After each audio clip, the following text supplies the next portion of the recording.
नमस्कार दोस्तों, स्वागत है आपका आपके channel talks on cooking oil by PK पे। तो चलते हैं आज की वीडियो पे, देखते हैं क्या है मार्केट आउटलुक। तो जैसा कि आप जानते हैं, पहले हम डिस्कस करें ग्लोबल ऑयल प्राइसेस क्या हैं, CIF रेट्स क्या चल रहे हैं, स्पॉट प्राइसेस क्या हैं, कंज्यूमर पैक की कॉस्ट क्या आ रही है, इंपोर्ट कॉस्ट की क्या पैरिटी है और पीछे 24 आवर्स में क्या क्या नया डेवलपमेंट है। अब बात करते हैं सबसे पहले KLC की। KLC जो कल 5-7 पॉइंट माइनस बंद हुई थी, आज भी 20 पॉइंट माइनस चल रही है। और ये मैंने वो बताया था आपको, अब हमने दिसंबर शुरू कर दिया है, तो आप अपना दिसंबर से ही इसको टैली करें। सीबॉट के अंदर मार्केट का नियर अबाउट हमारा 60 पॉइंट माइनस था हमारा 18 से 19 में, और आज भी 4-5 पॉइंट प्लस ही चल रहा है, तो नियर अबाउट सेम चल रहा है और बेसिस पॉइंट नियर अबाउट 20 आ रहे हैं। अब बात करते हैं CIF रेट के अंदर। तो CNF रेट के अंदर जो है 8 ऑल इन में 840 से 850, CPO 850 से 860, $10 बढ़ा के बोला जा रहा है, क्योंकि कल थोड़ा बहुत काम हुआ था, लेकिन अभी नए रेट्स के ऊपर बायर थोड़ा रुका हुआ ही है। डिगम ऑयल के अंदर 1010 बोल रहे हैं और सन ऑयल में 870, वापस वही जो 870, 72, 65 में काम हुआ था, सन ऑयल पे रेगुलर प्रेशर बना हुआ है। अब बात करते हैं स्पॉट प्राइसेस के अंदर। स्पॉट प्राइसेस के अंदर मस्टर्ड के अंदर जैसे कल जो है अपना नेफेड के भी बिड वगैरह आना था, तो कल थोड़ा सा मस्टर्ड पे प्रेशर देखा गया था, तो 102 मस्टर्ड ऑयल का रेट कोड हो रहा है। सोयाबीन रिफाइंड का 86, RBD थोड़ा सा बढ़ाया हुआ के बोला जा रहा है, जैसे कि कल काम हुआ है और उसके बाद थोड़े से पीछे से CNF रेट में भी प्लस आ रहा है। तो 79.5 जो है वो मैंने बताया था रीसेल का रेट होता है, जो थोड़ा सा डिस्पैक्ट हो जाते हैं अगर मार्केट में डाउनवर्ड देखते हुए। तो कल 79.5 तक भी काम हो गया था और आज 80 में भी काम हो गया है। सन ऑयल 86, सन सोया में और सन में कोई काम नहीं सुना है। कॉटन भी थोड़ा डाउन में ही है 84.5, क्योंकि नई कॉटन की भी आवक की शुरू होने की खबर आ गई है और पीछे का भी माल काफ़ी पड़ा हुआ है, तो उस पर थोड़ा प्रेशर है। 80 नए प्लांट चालू हो रहे हैं दोबारा से, तो 84.5 तक आया है। राइस 84 है। गुजरात के अंदर थोड़ा ग्राउंडनट की शॉर्टेज बनी हुई है, जैसे मैं बता ही रहा हूँ। और 5825 मस्टर्ड सीड है, तो सीड के अंदर भी कल 5800 में भी कस्टमर नहीं था, आज 5825-50 के अंदर थोड़ा काम हो रहा। अब पाम ऑयल के हमारा जो रेट्स आ रहे हैं 80 रुपये के हिसाब से 1447 हमारा टिन का रेट आएगा। सोया रिफाइंड का रेट 1542 आएगा और मस्टर्ड कच्ची घानी का 102 रुपये से 1773 आएगा। ये लीटर टीन, पाउच और बॉटल के रेट होते हैं दिल्ली, हरियाणा, यूपी के। इसके अंदर हमने 50 रुपये फ्रेट जोड़ा हुआ है, 30 रुपये का डिपो खर्चा और ऑनवर्ड फ्रेट जोड़ा हुआ है। अगर ये ट्रॉले से लेते हैं तो ये आपको बच जाएगा। ये रेट्स हमारे जयपुर के मतलब राजस्थान के अंदर हम 15 रुपये और गुजरात में 25 कम कर सकते हैं। ट्रॉलर का रेट हमारा अलग कम हो सकता है। अब बात करते हैं import cost on today CIF parity के ऊपर। तो अगर हमारा जो आज के दिन पाम का रेट चल रहा है मार्केट में 80 रुपये ऑल इन बिक रहा है, उसकी पैरिटी 845 से आई है। पाम हमारा 860 का 850 तक भी काम हुए थे, तो हम कह सकते हैं कि नियर अबाउट सेम आ गया है। सोयाबीन के अंदर हमारी काफ़ी डिस्पैरिटी चल रही है। 93 की हमारी कॉस्टिंग आ रही है, उसको 925 करना पड़ेगा, नियर अबाउट 85 रुपीज़ का डिस्काउंट है। उसको जो है मीट आउट हमारा सन ऑयल ने किया हुआ है। सन ऑयल की अब जो आज पीछे से रेट हो रहे हैं उसके हिसाब से 82.5 पड़ेगा, जो कि 86 में लग रहा है। सन ऑयल के माल में 1-2 महीने लगते भी हैं, रिस्क भी ज़्यादा होता है क्योंकि यूक्रेन रशिया से होता है, तो इस वजह से थोड़ा सा सन ऑयल का पुराना माल भी पड़ा हुआ है पोर्ट के ऊपर, वो भी मूव नहीं कर रहा है। तो सन ऑयल एक्चुअल में नॉर्थ इंडिया के अंदर काफ़ी कम कंज्यूम होता है, जबकि साउथ इंडिया में सन ऑयल माना जाता है और प्रीमियम ऑयल की तरह से बेचा जाता है। तो ये हमारी सिनेरियो था। पीछे 24 आवर्स के अंदर क्या क्या डेवलपमेंट है थोड़ा सा वो डिस्कस करते हैं। इंडिया के ऊपर सेलिंग प्रेशर मोर, क्योंकि जो हम कल देख रहे थे 79.5 में यहाँ माल बिक रहा था, पीछे से पैरिटी 80.5 की आ रही थी। तो इंडिया में जो माल पड़ा हुआ है वो पीछे से पैरिटी पे विदाउट मार्जिन भी काम करें तो वो डिस्पैरिटी में ही चल रहा है। तो मतलब जो रेट आता है हमको पीछे से आ रहे हैं उससे नीचे घटा के इंडिया बेच रही है, क्योंकि ओवरफ्लो स्टॉक है और उनको ये डर लगा रहता है कि बाजार ज़्यादा ना घट जाए और ज़्यादा नुकसान ना हो जाए।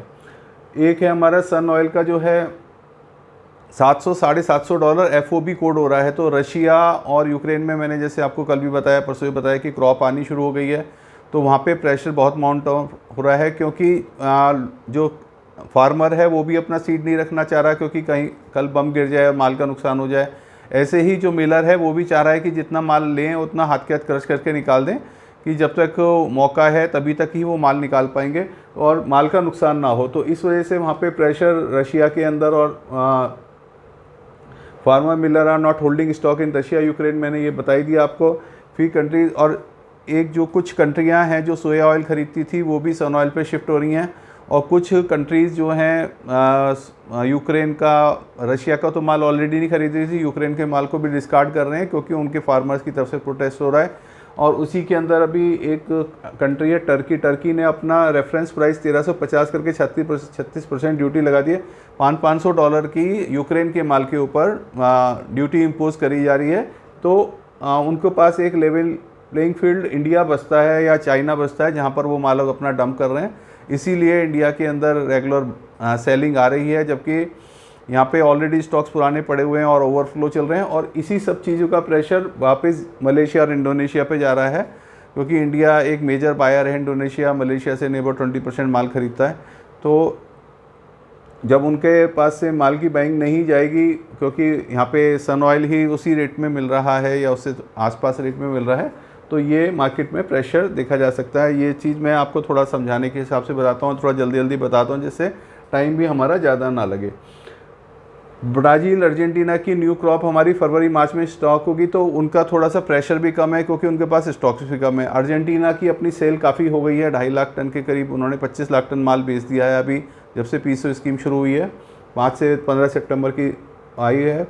और अब उनके पास ज़्यादा स्टॉक्स इतना नहीं बचा है, उनके अपनी कंट्री में भी बायोडीजल में भी रिक्वायरमेंट है, वो सेलिंग में भी रहेंगे, लेकिन वो अपने प्राइस चाह रहे हैं और वो चाह रहे हैं कि जितना सन ऑयल का प्रेशर है वो 1-2 महीने में निपट जाए, हम उसके बाद माल बेच लेंगे। तो वो उधर से इतना सोयाबीन के ऊपर जो आप देख रहे हैं कोटिंग ज़्यादा आ रही है, वो इसी वजह से हमारी कोटिंग ज़्यादा आ रही है। नेफेड के रिजल्ट जो आया था वो मैंने कल अपने व्हाट्सएप ग्रुप, टेलीग्राम ग्रुप पे पोस्ट कर ही दिया था। नेफेड ने कोई भी बिड नहीं छोड़ी है। जो मेरी 2-4 जनों से बात हुई है अपने नेफेड में जो एनिमल हैं और सारे वाले, तो वो बोलते हैं कि हर साल ही या हर कमोडिटी के साथ में 2-4 दिन वो लोग ट्रायल करते हैं, वो मार्केट को देखते हैं कि क्या रेट की कोटिंग आ रही है, क्या हमारा रेट होना चाहिए, उसके बाद ही वो बिड छोड़ना शुरू करते हैं। तो आज भी वहाँ पे नेफेड की आज भी बिडिंग हुई है, आज भी वहाँ पे रेट कोटिंग हुई है। तो ये हमारा 5427, 5454, 5377 ये हमारी हाईएस्ट बिडिंग हुई है। जो आज के वहाँ पे कोटिंग रही थी उसमें कितने कितने टनों की बिडिंग हुई है तो वो भी लिखा हुआ है। तो अब उसी हिसाब से थोड़ा सा मस्टर्ड का मार्केट बढ़ गया है। उन्होंने नेफेड का रूटीन देख लिया है कि गवर्नमेंट का कोई प्रेशर नहीं है, इलेक्शन का कोई प्रेशर नहीं लग रहा है नेफेड के ऊपर कोई ज़्यादा कि जल्दी से आप अपना माल को लिक्विडेट करिए। तो वो अभी बिड को मतलब आज भी 90,000 टन की बिड तो लगी हुई है, लेकिन उम्मीद नहीं है कि 2-4 हज़ार टन भी माल छोड़ें या कोई माल छोड़ें। अभी 1-2 दिन हो सकता है वो और ट्राई करें। तो ये नेफेड के बारे में थी। जो भी और अपडेट होगी अभी कल शाम तक इसकी रिपोर्ट आएगी, जो आज बिडिंग हुई है वो मैं अपडेट कर दूंगा व्हाट्सएप ग्रुप पे और टेलीग्राम ग्रुप पे। अब हमारे पास बियर फैक्टर क्या है, हम मंदे की क्या क्या बात सकते हैं। सन ऑयल की सेल का प्रेशर है, 700 750 तक एफओबी सेल कर रहा है, वो हमारा मंदे का फैक्शन है। पाम ऑयल का स्टॉक इंडिया में काफ़ी है, मलेशिया इंडोनेशिया में रेगुलर स्टॉक 2 महीने से बढ़ रहे हैं, अगले महीने तक वहाँ प्रोडक्शन ज़्यादा रहेगी, वो हमारे ऊपर मंदे की बात है। इंडिया स्टॉक्स और ऑयल सीड का स्टॉक हमारा पुराना लगा हुआ है, अपना सोया का और मस्टर्ड का, वो हमारे पास है कि काफ़ी ज़्यादा, वो 50 लाख टन माल पड़ा हुआ है मस्टर्ड का और 35 लाख सोयाबीन का, वो भी हमारे पास प्रॉब्लम है। चाइना भी ओवर स्टॉक्ड हो गया है, तो ये भी हमारी थोड़े मंदे के खबर हैं। और बुलिश फैक्टर्स में जो चल रहा है, एक तो बायोडीजल का रेट्स, क्रूड ऑयल का प्राइस हमारा बहुत ज़्यादा चल रहा है, एक बायोडीजल के अंदर यूजेस बहुत बढ़ गए हैं, और एक वेदर का कंसर्न है एल नीनो का, जिसका कि इम्पैक्ट हम लोगों को सेकेंड क्वार्टर ऑफ 24 आएगा। आप समझे तो अप्रैल से जून के अंदर हमें तेज़ी कुछ नज़र आ सकती है अगर एल नीनो का इम्पैक्ट आता है, क्योंकि अमेरिका की क्रॉप भी आ गई, इंडिया के भी अंदर भी प्रॉब्लम नहीं है, और चाइना का भी जो भी क्रॉप आना था आ गया है। अब हमारी जो ब्राज़ील की अर्जेंटीना की क्रॉप आएगी फरवरी मार्च के अंदर, उसका प्रेशर उस पर इम्पैक्ट आ सकता है, और उस इम्पैक्ट को देखते हुए कि वो मार्केट तेज़ होगा तो थोड़ा सा फ्यूचर बाज़ार उसको मार्केट को बढ़ा सकते हैं। आज का मैं उस चीज़ का मेरा हेडिंग भी था आज का जो अपना दिया था कि वायदा बाज़ार का घोड़ा दौड़ना चाह रहा है। वायदा बाज़ार मतलब फ्यूचर ट्रेड जो है वो चाह रहे हैं कि मार्केट को हम इन लीलों की वजह से तेज़ कर दें, पर माल के बोझ से दबा जा रहा है। तो माल का प्रेशर इतना ज़्यादा है चाइना में, इंडिया में, सब जगह पे, सन ऑयल पे, तो वो उसकी वजह से वो वायदा बाज़ार भी हमारा बढ़ नहीं पा रहा है।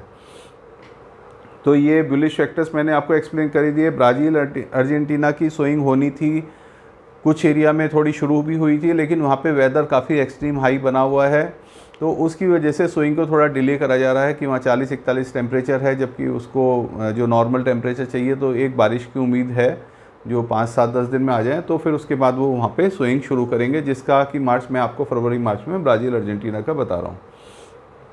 अब इसमें मैंने एक चार्ट ये लगाया था कि आपके दिमाग में जो बार बार हम तेज़ी की बात करते हैं, तो यूएस सोयाबीन ऑयल है ये, इसका 16 से लेकर 24 तक का चार्ट है। ये 16-17 के अंदर अब आप ये देखेंगे 32 चलता था, जो अभी हमारा सेंट 60 चल रहा है, जो हम 60 सेंट की बात करते हैं कि 60 हो गया, और ये मैक्सिमम हमारा 90 तक गया था। और अभी मई के अंदर हमारा 45 में काम हुआ था, जब 6-7 बेसिस पॉइंट पे 38 पे हमारा इंडिया के अंदर काम हुआ था। तो ये जो ट्रेंड चलता था वो 30-32 पे चलता था 2020 तक। ये 2 एक्सेप्शनल ईयर थे, कोरोना ईयर के, जब प्रोडक्शन कम हुई, लेबर भी नहीं थी, और यहाँ पे इंडोनेशिया पे ने माल बंद कर दिया, यूक्रेन का युद्ध भी हो गया, तो वो उसकी वजह से ग्राफ यहाँ गया था। और ये प्राइसेस हमारे 30, 32, 35, 36 रेंज के अंदर चलते थे, और अभी ये 60 अब नॉर्मल चल रहा है, जबकि हमें ब्राज़ील अर्जेंटीना से 40 की रेंज में माल मिल रहा है। अब आप ये कह सकते हैं कि 40 से हमें 40 सेंट्स के हिसाब से हमें ब्राज़ील इंडोनेशिया से माल मिल रहा है। इसी का हम बेसिस पॉइंट कम करते हैं, जो 20 बेसिस पॉइंट कम कर रखे 60 से 40। तो ये हमारा सोयाबीन का चार्ट है। अब मैं आपको पाम ऑयल का चार्ट दिखा रहा हूँ। पाम ऑयल का हमारा 2014 से लिया है, ये 2014 से लेकर 2023 10 साल का चार्ट है। तो हमारा जो रेंज चलता था, अगर हम इसको देखें तो ये 3000 तो मैक्सिमम गया है, ये 2000 के आसपास, 2000 और 3000 के बीच में मार्केट फ्लक्चुएट करता था। अब आप ये करें 19 के अंदर 2100-2200 गया है, 2100-2200 गया है। 20 के अंदर थोड़ा कोरोना का इम्पैक्ट आया, अब 3200 गया था, फिर हमारा 2000 टच करके, और फिर मार्केट ने 7000 रिंगिट तक पहुंचा था। अब वो 3800 चल रहा है। तो हमें ये पिक्चर अपनी डेली ध्यान में रखनी पड़ेगी कि ये इसका बेस हमारा 3000, 2500, 2600, 2800 भी हो सकता है। हम बात कर रहे हैं आज 3700 पे खड़े हुए हैं। तो और इसके अंदर मैंने एक और ये बनाया था, अगर आज के जो कॉन्टैक्ट हो रहे हैं, अगर आज कोई फ्यूचर ट्रेड है ये आज का, अगर हमको फॉर एग्जांपल जुलाई 24 का माल चाहिए तो 3772 रिंगट मिलता है। अगर हमको आज दिसंबर का माल चाहिए तो हमें 3737 रिंगट मिलता है। जो आज के रेट हैं उस रेट पे हम पूरे साल का माल, अगले पूरे साल का माल खरीद सकते हैं। तो ऐसा नहीं है कि बहुत कोई वायदा बाज़ार भी बहुत ज़्यादा तेज़ी में है और वहाँ पे आगे कोई आग लगने वाली है और कोई हमें बहुत ज़्यादा तेज़ी है। अगर हमारे दिमाग में ये चीज़ है तो ये हम बार चार्ट का मैंने आपको लिंक दिया ही हुआ है, तो आप ये बार चार्ट से ही निकाला है कि अभी भी आप दे सकते हैं कि भाई आगे की क्या पोजीशन चल रही है। तो जब हमारा वायदा बाज़ार भी इतने तेज़ी नहीं दिखा रहा है तो हमें ज़्यादा बाज़ार के अंदर दिमाग में तेज़ी ना भरें, और बाज़ार के अंदर इस वक्त ट्रेड करने का टाइम है कि अपना माल को ख़रीदें और माल को बेचें। अगर आपको पैरिटी आ रही है 10 रुपये, 15 रुपये, 20 रुपये, जो अपने टीम पे अपने कस्टमर, लोकल कस्टमर लेके जाता है, और ज़्यादा माल का भरेंगे तो उतना ज़्यादा नुकसान होने के चांसेस रहेंगे। तो ये मैंने थोड़ा सा एक पिक्चर बनाई थी जिससे आपके दिमाग में एक आइडिया लगे कि हम लोग कहाँ चलते थे और आज कहाँ चल रहे हैं, और हम फिर भी उसके ऊपर तेज़ी समझ रहे हैं। जब यहाँ हम 2000 रिंगिट पे थे तब 50% गवर्नमेंट की ड्यूटी थी, जिसकी वजह से आज वाले रेट रहते थे। जब 49% तक ही गवर्नमेंट की ड्यूटी थी, आज 5% ड्यूटी है, तो हमारे रेट्स वही नियर अबाउट हमको सेम दिख रहे हैं। तो ये वाली बात हो गई आपके। अब बात करते हैं अपना, और कोई था, हाँ, ये मैंने आपको बिड्स का बता ही दिया है। तो अब बात करते हैं कि अब मेरी ओपिनियन क्या है। तो ओपिनियन यही है कि थोड़ा सा मार्केट पे अभी सन ऑयल का प्रेशर कुछ ज़्यादा ही नज़र आ रहा है। जिस हिसाब से कल हमारी एक ट्विटर पे भी कॉल थी जिसमें सब अर्जेंटीना से, ब्राज़ील से सब लोग आए हुए थे, तो वो भी मैंने सुना था। तो कोई लोगों को एक्सपेक्टेशंस ज़्यादा हैं कि सेकंड जो है क्वार्टर में ऑफ 2024 के अंदर तेज़ी आ सकती है, लेकिन अभी कोई भी तेज़ी नहीं बता रहा है। 1-2 महीने जो स्टॉक की पोजीशन है, जब तक स्टॉक लिक्विडेट नहीं होगा, मलेशिया को और इंडोनेशिया को अपना स्टॉक लिक्विडेट करने के लिए सन ऑयल से कंपटीशन आ रहा है।